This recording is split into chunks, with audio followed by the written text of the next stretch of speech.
part of the national lockdown regulations involves social distancing, and the government has reiterated calls for South Africans to stay home. This is proving to be a challenge for some Orange Farm residents. They have been without electricity since November last year. On that note, we now cross to Newzroom Afrika's Sipha Kema, who's been on the ground in Orange Farm since this morning. Sipha, good morning. Thank you for joining us. So walk us through some of the issues that the community are facing, particularly the most vulnerable during this COVID-19 lockdown as it stands. Well, good morning to you, Liesl, and good morning to the viewers. As you have mentioned, Liesl, part of the regulations of the national lockdown is social distancing. But of course, not having electricity in your house kind of makes it hard for you to comply to that regulation, as majority of some of the residents, more about plus minus 60 households, what they do, of course, they store their food, especially food that needs the fridge, refrigeration, in the neighbors' houses. And then also another thing that they do, if they need to cook maybe just a quick meal, some of them, they opt to go to their neighbors' houses to use their stoves. Now this defeats the entire purpose of actually keeping inside your own home and staying at home during the COVID-19 lockdown. If you can see, Liesl, right behind me, that's the actual transformer that has blown and left some of this community with no electricity since November 2019. But we're going to be speaking to the community members. But to start, let's speak to the ward councillor, and he can tell us what exactly he's been doing to assist this community that hasn't been without electricity through Christmas, New Year's, and now through the lockdown as well. Thank you so much, Mr. Muti, for joining us. Tell me, of course, this community, as you know, has been without electricity since November. Now, tell me, of course, what have you been doing as a councillor to ensure that, something is done about this from Eskom? No, thanks a million, ma. I think it's not only this transformer. In Orange Farm, we've got 67 transformers that are down. And this one is number 55. Remember, the issue of Eskom, it's a national crisis. Where we are is that we've been mitigating, we've been negotiating with Eskom, because they are saying where they are, they need to be able to do an audit and cut and be able to replace transformer. But each and every household must be able to pay at least 6,000. But from where we are, we've made some strides, because at least now we've got preliminary agreement to say at least each and every household must be able to pay 1,000 rand, you see, so that we then be able to move as a collective. Before the lockdown, that process was supposed to resume. We've already audited at around 25 transformers in Orange Farm. This one is number 55. We have not yet came into it.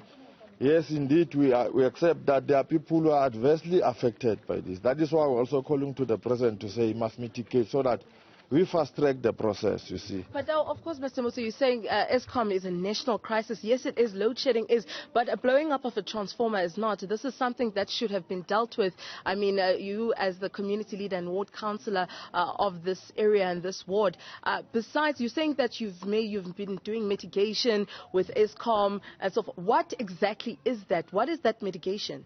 The mitigation is that where we are, Eskom is saying, we've got preliminary agreement with Eskom to say people, they must pay 1,000 rand, each and every household.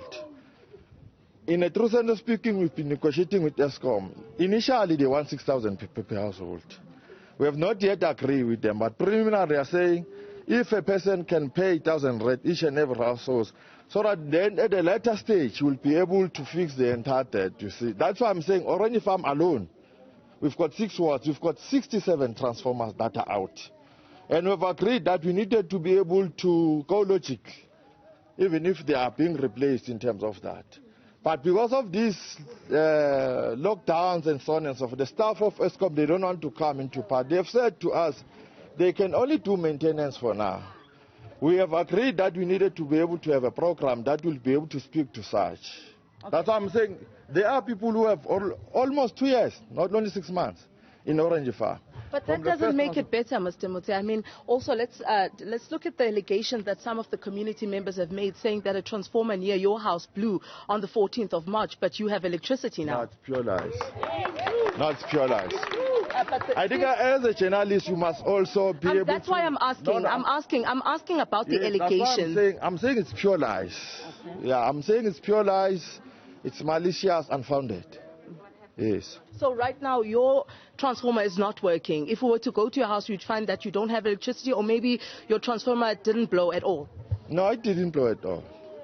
It didn't blow. That's why I'm saying it's pure lies. It didn't blow at all. Okay, thank you so much, Mr. Mota. You heard from the councillor saying he's also working and doing his best to ensure that this community has electricity. I mean, when we also asked him about the allegations that have been made by the community that his transformer blew on the 14th of March, but now he has electricity, but there's people, as he said, who have been without electricity for 2 years. Let's speak to some of the community members and hear what they have to say. I'm sure you heard the cheering, Liesel, when I asked that question, and then of course the boos when he said that it's not true. So let's speak to one of the community members. We have Umama Nomvula here who can tell us more on this. Mama, you are one of the community members that was complaining about not having electricity in your house. And Mama wangitshela ukuthi ukansila transformer yakhe blew on the 14th of March, but now unombani. But uthi it's not true. Ukhona saya kwakhe lo baba sawubothola umbani sifuna ukukhuluma naye because really siya struggle la sivuka ekseni la siyo charge amafoni ezindlini zabantu wasitshela ekugcineni usitshela ukuthi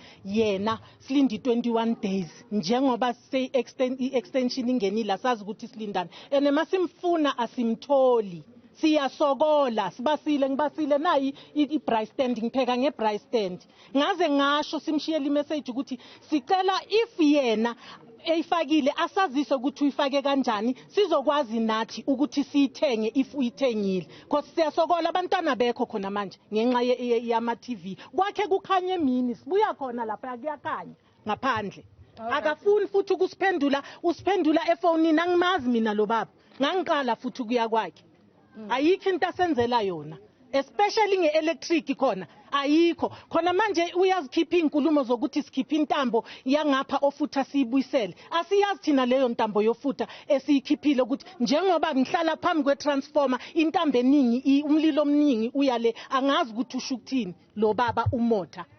Okay, thank you so much, Mam Nomvula. Just to summarize what Mam Nomvula is saying. Mam Nomvula is saying, Liesel, that they've been without electricity, and she's also saying that what the councillor told us that his transformer did not blow up is not true because they know that he was without electricity, but now he does have.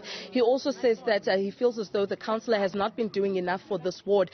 She says that she doesn't even really recognize him because he hasn't been visible in this community. That's what she's saying, and I hear some of the community members in agreement with what I'm actually saying right now. Also, just some of the issues that we've noted while we're here. There's an issue with water here, Liesel. The water is running down the street. Now, this is clean water that is actually coming out from some of the pipes. The bursted pipes in 3 places that have actually, they've put crushed gravel onto them. And, you know, Liesel, with this electricity problem that this community has, there's the elderly also that live here, and some of them now live alone because some of the children have decided to leave because of not having electricity. And one of them is a chronic patient who's a diabetic, and her insulin has to stay inside the refrigerator, but now she can't use the insulin. She has to take pills, and that ends up giving her sugar levels actually end up getting higher because of her not being able to take the insulin because it expires as she can't put it in the fridge. As you can see also just outside, this is how the community say that they boil water as well, but of course they do so within their own yards. This lady over here, she just wanted to show us how she makes her makeshift fire outside of her house so that she can boil water so her children and her family can actually take a bath. And as you can see, she is disabled, and you can see her left hand is not working and she's using a crutch, and this is what she has to do on some days. As you can see, she's getting a bit emotional there, but of course Lisa will also be speaking to Eskom to find out what they've been doing, what they're doing about this problem. As we heard from the councillor that they have been in communication with Eskom and trying to mitigate the issue where the residents were told to pay 6,500, but now the councillor says they were able to reach common ground to 1,000 rand, but still the community is saying that shouldn't be the case. For them, top priority is actually getting electricity back.